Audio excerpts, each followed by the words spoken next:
धर्मनगर सकपाइका हास्तानि मन्त्रीकरा professor doctor Manik Saha BJP उत्तर हांकर युव मोर्चानि लोवाजी मुंबाई संसाजाक युव संखनाथ 2026 समावेश माजाना बागै रेल बाई सकपाइका धर्मनगर हास्तानि मन्त्रीकरा प्रफेसर डॉक्टर मानिक साहा फासल धर्मनगर बीबीआई खलाव खलाइजाखा उत्तर हांकर युव मोर्चानि लोवाजी मुंबाई युव संखनाथ 2026 समावेश असलम मन्त्रीकरण कारिबतंग बीजेपी हास्ते काजको राज्यसभानि एमपी राजीव भट्टाचार्य हास्ते हाबांनि मन्त्री टिंकुराय प्रदेश युव मोर्चानि काजको एमएलए सुशांत देव उत्तर हांकर बीजेपीनि काजको काजल दास प्रदेश ओबीसी मोर्चानि काजको मलिना देवनाथ एमएलए जादवलाल देवनाथ एमएलए विनय भूषण दास हांकर युव मोर्चानि काजको जयजीत शर्मा उत्तर हांकर परिषदनि सभापति अपर्णा नाथ खबई जुदा जुदा बीजेपी उत्तर हांकर युव मोर्चानि आदंग्रक मानजाक फाइलेखा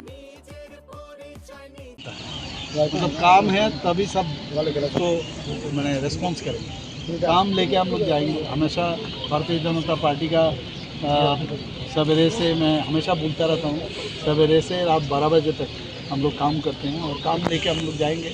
उसमें देखेंगे हम लोग, कुछ लोग निकालते रहते हैं तो जो डेमोक्रेटिकली तो आते ही है सर, उसके लिए कोई समस्या नहीं है, लेकिन हम लोग जीतेंगे और जो भी यहाँ से खड़े होंगे वही जीतेंगे। और मुद्दा क्या रहेगा?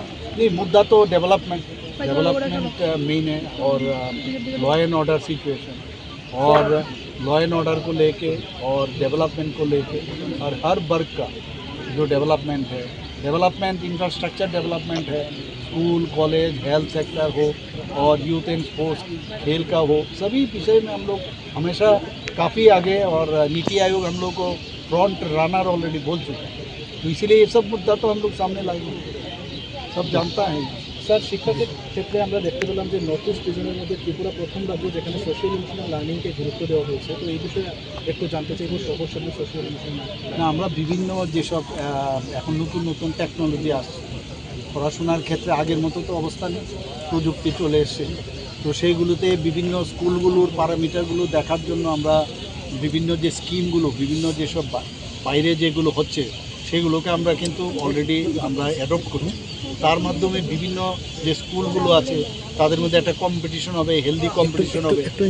কোনো স্কুলের মধ্যে যদি দেখা যায় সেখানে পারফরমেন্স একটু নিচের দিকে, সেটাকে কিভাবে মেকআপ করা যায়, তো টি-স্কোয়াপ একটা আছে আমাদের, সেই টি-স্কোয়াপের যে যে পদ্ধতি সেটাকে আমরা অ্যাডপ্ট করেছি। আরও এরকম অনেক জিনিস আমরা যেগুলো আমরা এখানে নিপুণ ত্রিপুরা থেকে আরম্ভ করে আমরা বিভিন্ন যেসব স্কিমগুলো আমরা নিয়েছি এবং তাতে করে রেজাল্টও কিন্তু পাচ্ছি। বিদ্যাজ্যোতি আপনারা দেখেছেন, আগে বিদ্যাজ্যোতিতে ভালো রেজাল্ট প্রথম দিয়ে হয়নি, কিন্তু এখন প্রায় 85% রেজাল্ট সেখান থেকে আমরা পাচ্ছি।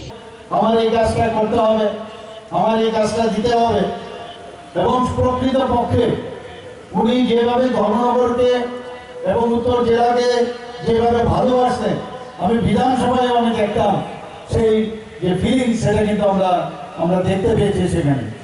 আমার পূর্ববর্তী বক্তা অলরেডি বলেছেন যে ধর্মনগরে আমরা কি কি কাজ করেছি আমাদের সরকারের তরফ থেকে, আমি সেই দিকে আমি আর যাচ্ছি না, কিন্তু আমি এতটুকু বলতে পারি আজকে ট্রেনও যখন আসছে না, আমি আমাদের যিনি রাজ্যসভার সদস্য আমাদের এবং ত্রিপুরা প্রদেশ বিজেপির সভাপতি রাজীব বাবুর সাথে আমি কথা বলছিলাম যে ধর্মনগরকে আমাদের বিশেষ একটা আলাদাভাবে দৃষ্টি দিয়ে এটাকে আরো সুন্দরভাবে কিভাবে সাজানো যায় সেই চিন্তা ভাবনা আমাদের করতে হবে এবং আগামী দিন নিশ্চিত আমরা সেটা করবো এবং সেটা কথা নয়, কাজের মাধ্যমে আমরা সেটা দেখাতে চাই।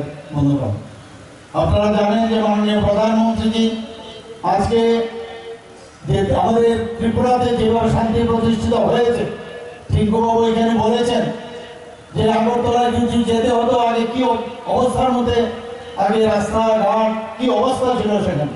শুধু তাই নয়, আমাদের যে এক্সপোর্ট ছাড়া আগরতলা থেকে এখানে আসা যেত না, এখান থেকে এক্সপোর্ট ছাড়া যাওয়া যেত না, সেই জায়গায় আজকে নর্থ ইস্টার্ন জোন তো হয়েছে।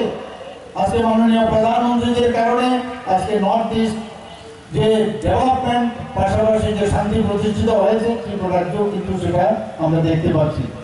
বন্ধুগণ, আমাদের বিরোধী দল নেতা কিছুদিন আগে ওনাকে আমি দেখছিলাম, উনি বলছিলেন যে 2018-এর আগেই নাকি ভারতীয় জনতা পার্টির যে সরকার চলছে সেটা নাকি নিজেই পড়ে যায়।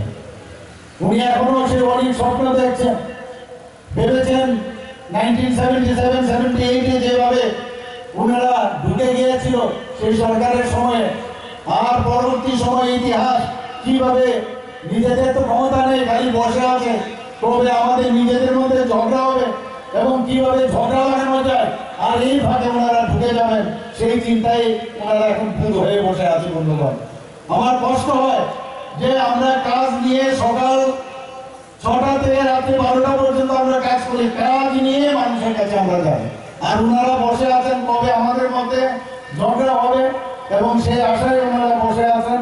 এবং ওনারা আবার নতুন ভাবে এই ভারতীয় জনতা পার্টিকে সরিয়ে ওনারা বামফ্রন্টের সরকার এখানে করবেন। হাত মিলিয়েছেন কাদের সাথে? যাদের সাথে এতদিন ধরে ওরা ঝগড়া করেছে, খুন, সন্ত্রাস, অগ্নিসংযোগ, আমরা সবাই জানি, ধর্ষণ থেকে বাদ রাখেনি, তাদের সাথে সেই এখন ওনাদের সাথে বন্ধুত্ব করেছেন। কিভাবে সরকারে আসবে সেই চিন্তায় ওদের রাত্রিবেলা ঘুম হয় না, মানুষের কি কাজ করবে তার জন্য তারা চিন্তিত নয়।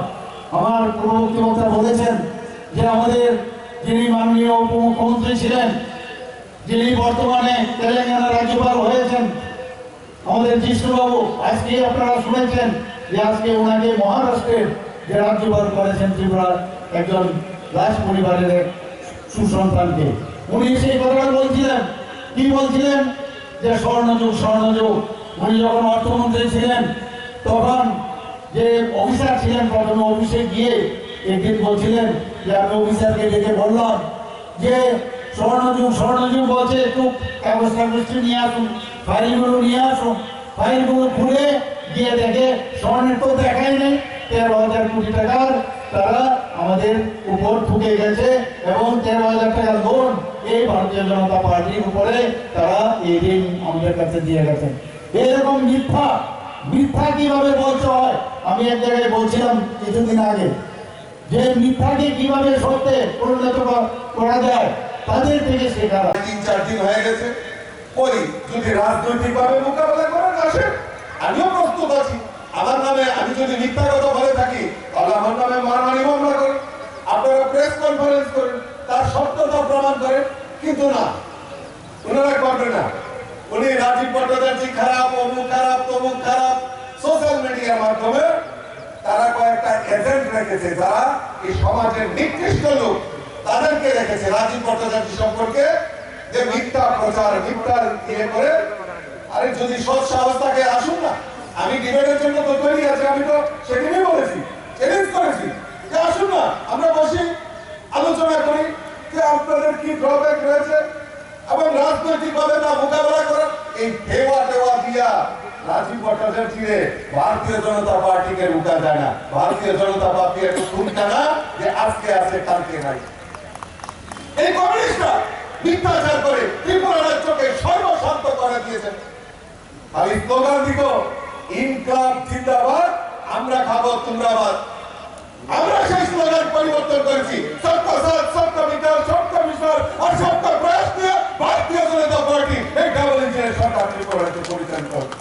মাননীয় মুখ্যমন্ত্রী, আমাদের দেশের যশস্বী প্রধানমন্ত্রী নরেন্দ্র মোদীজি এবং আমাদের রাজ্যের মাননীয় মুখ্যমন্ত্রী প্রফেসর ডক্টর মানিক সাহার নেতৃত্বে এই ডাবল ইঞ্জিনের সরকার আমাদের ত্রিপুরা রাজ্যে আমাদের গরিব, আমাদের যারা শ্রমিক, আমাদের যারা মহিলা, আমাদের যারা ত্রিপুরা রাজ্যের যুবক, আমাদের কৃষক, শ্রমিক, প্রত্যেকের জন্য কিছু না কিছু পরিকল্পনার মাধ্যমে এই রাজ্যকে উন্নয়নের যদি বাতাবরণ তৈরি করে থাকে আমাদের এই ডাবল ইঞ্জিনের সরকার। আজকে আমাদের সরকার আসার পর আজকে 2,000 টাকা করে সামাজিক ভাতা পৌঁছে দেওয়ার কাজ আমাদের ভারতীয় জনতা পার্টি সরকার করেছে। গত কিছুদিন আগেও 5,000 ভাতা আমাদের মন্ত্রী এখানে আছেন ত্রিপুরার মহোদয়, সারা রাজ্যে প্রায় 5,000 আরো নতুন করে ভাতা দেওয়ার কাজ আমাদের ডাবল ইঞ্জিনের সরকার করেছিল। জিজ্ঞেস করবেন না সিপিএম কে, সিপিএম বলতো গরিবের সরকার, গরিবের সরকার, আর গরিবদেরকে 700 টাকা ভাতা দেওয়া হতো, 500 টাকা দিত, তারপর দ্বিতীয়বার তারা এটা 200 টাকা মাত্র ভাতা করেছিল। আর আমরা বিনা আন্দোলনে আমরা মানুষের কাছে 2,000 টাকা করে সামাজিক ভাতা পৌঁছে দেওয়ার কাজ এই ডাবল ইঞ্জিনের সরকার করেছে। আর আমরা ট্রান্সপারেন্ট রেখেছি, প্রকৃত যারা ভাতা পাওয়ার যোগ্য তাদের ঘরে যাতে ভাতা পায় তার ব্যবস্থা করেছি। সিপিএম আমরা দেখেছি ওই তাদের এনসিএম, ডিসিএম, সিসিএম নেতা, এখানে গরিব মানুষ অনেক আছেন, বলেন তো দেখি 2018 আগে তাদেরকে ভাতা দেওয়া হতো। এলাকার এনসিএম নেতা, সিসিএম নেতা, ডিসিএম নেতা, তাদের আত্মীয় পরিজনদেরকে দেওয়া হতো, তাদের মামা ভাগ্নি, তাদের আত্মীয় পরিজন, ভাই বন্ধু, তাদেরকে ভাতাগুলি দেওয়া হতো। আর সবচেয়ে বড় জিনিস, সিপিএম এর তারা এমন ক্যান্ডাল আসছিল, সিপিএম এর এই কমরেডরা, তারা শালীর একটা আদর করে ভাতা দিত। এটার নাম কি জানেননি? স্বামী পরিত্যক্তা ভাতা। সিপিএম এর সমস্ত যত এলসিএম, ডিসিএম সবার ঘরে এই স্বামী পরিত্যক্তা ভাতা এটা কম্পালসারি আছে, তারা শালীরে দিত এটা আদর। আমরা প্রকৃত যারা ভাতা পাওয়ার যোগ্য তাদেরকে ভাতা দেওয়ার দান আমাদের ভারতীয় জনতা পার্টির এই ডাবল ইঞ্জিনের সরকার করেছে। আজকে গরিবদের প্রধানমন্ত্রী আবাস যোজনায় পাকা বাড়ি নির্মাণ কোনদিন ভাবতে পারে? এই কমিউনিস্টরা 25টা বছর টানা শাসন করেছে ত্রিপুরা রাজ্যে, আর এই তাদের শাসনে তারা এই 25টা বছর এই ত্রিপুরা রাজ্যে পাকা বাড়ি নির্মাণের ব্যবস্থা তারা করতে পারেনি।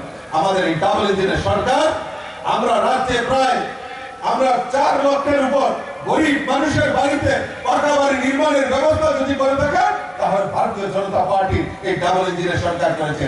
আজকে ধর্মনগরের মানুষ আপনারা জানেন, এই ধর্মনগরে আমাদের রুরাল এবং আরবান মিলিয়ে, অর্থাৎ মিউনিসিপ্যালিটি এবং গ্রামে মিলিয়ে প্রায় 8,000-এর উপর গরিব মানুষের বাড়িতে পাকা বাড়ি নির্মাণের ব্যবস্থা যদি করে থাকে, তাহলে আমাদের এই ডাবল ইঞ্জিনের সরকার, আমাদের ভারতীয় জনতা পার্টির সরকার সেটা করেছে।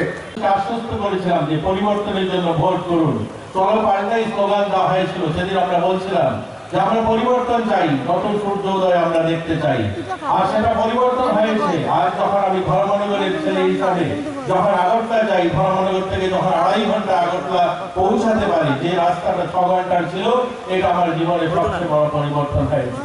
যখন রেল কানেক্টিভিটি দেখি আমি, সাবরুম পর্যন্ত বড়গেজ রেল যায় এবং আমাদের রাজ্য থেকে ভারতবর্ষের বিভিন্ন প্রান্তে রেল পৌঁছায়, এটা পরিবর্তন হয়েছে।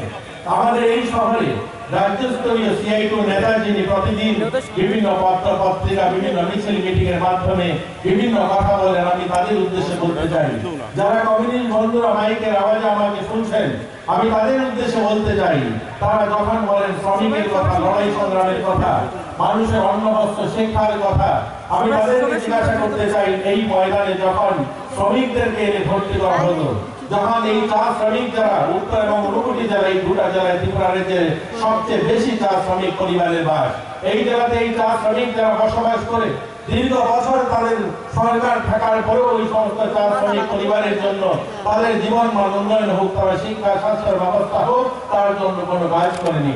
এই সরকারের আমলে আমরা সেই চা শ্রমিক পরিবারগুলোকে আজ জমির পাট্টা দিয়েছি, আজ তাদেরকে আমরা প্রায়োরিটি কার্ড দিয়েছি, প্রায়োরিটি গ্রুপে রেশন কার্ড দিয়েছি, আজ তাদের যে মজুরি 100 টাকা ছিল সেটা আজ 205 টাকা আমরা করেছি।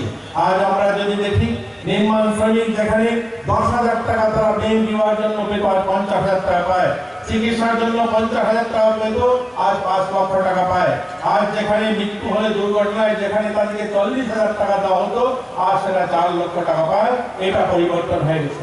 আমি এই মঞ্চে যারা মিডিয়ার সামনে আছেন, আমি আপনাদের সামনে আশা করব, আমার কমিউনিস্ট বন্ধু যারা শুনছেন, আমি নাম নিতে চাইছি না, আমি তাদের উদ্দেশ্যে বলছি, আগামী কোনো প্রোগ্রামের মাধ্যমে আপনারা যখন আলোচনা রাখবেন, আমরা আশা করব আপনাদের কাছ থেকে এগুলো কথার আপনারা জবাব দেবেন। আপনাদের 25 বছর লাগাতার সরকারে আমি জানতে চাই, আপনার 25 বছর এরকম 5টা কাজ দেবেন। আমরা সবাই অবগত আছি, এই রাজ্যে 2018 সালের পর থেকে এই 8 বছর যাবৎ একটা বিকাশমুখী সরকার চলছে। এই সরকারের বর্তমান জনপ্রিয় মুখ্যমন্ত্রী প্রফেসর ডক্টর মানিক সাহার নেতৃত্বে সাবরুম থেকে ধর্মনগর পর্যন্ত যেই সরকারটা চলছে, এই সরকারটা সাধারণ মানুষের মৌলিক অধিকারগুলো পূরণ করার জন্য বদ্ধপরিকর। আমাদের রাজ্যের মুখ্যমন্ত্রী থেকে শুরু করে রাজ্যের মন্ত্রী পরিষদ, প্রত্যেকটা জনপ্রতিনিধি, আমাদের কার্যকর্তারা দিন রাত্র অক্লান্ত পরিশ্রম করে সাধারণ মানুষের কথা চিন্তা করে সাধারণ মানুষের জন্য কাজ করার চেষ্টা করছে। আমরা লক্ষ্য করছি কিছু ষড়যন্ত্র ষড়যন্ত্র কুচক্রীকারীরা এই রাজ্যের শান্তির পরিবেশকে বিনষ্ট করার চেষ্টা করছে। একটা সময় আমরা দেখেছিলাম 25 বছর এই রাজ্যে একটা সরকার, যেই সরকারটা শাসনের নামে শোষণ করেছিল, যেই সরকারটা শাসনের নামে অপশাসন করেছিল, যেই সরকারটা যুবকদেরকে বেপথে পরিচালিত করেছিল, এই সরকারটাকে যখন আমরা ধুয়ে মুছে সাফ করে দিয়ে ভারতীয় জনতা পার্টির নেতৃত্বে সরকার প্রতিষ্ঠা করেছি, যেই সরকারটা শুধু যুবকদের কথা চিন্তা করে, সাধারণ মানুষের কথা চিন্তা করে, সাধারণ জনগণের কথা চিন্তা করে, এই বিকাশমুখী সরকারটা যখন চলছে, সুশাসনের সরকার যখন চলছে, কিছু কুচক্রীকারীদের সহ্য হচ্ছে না। আমরা দেখছি এই নর্থ ত্রিপুরাতে, উত্তর ত্রিপুরাতে, বিশেষ করে এই ধর্মনগরের যিনি জনপ্রিয় বিধায়ক ছিলেন, জননেতা ছিলেন বিশ্ববন্ধু সেনের, ওনার যখন আমাদের ছেলে যখন উনি চলে যায়, তখন এই এলাকাতেও কিছু কংগ্রেসি সিপিএমরা ষড়যন্ত্র করার চেষ্টা করছে, কারণ উপনির্বাচন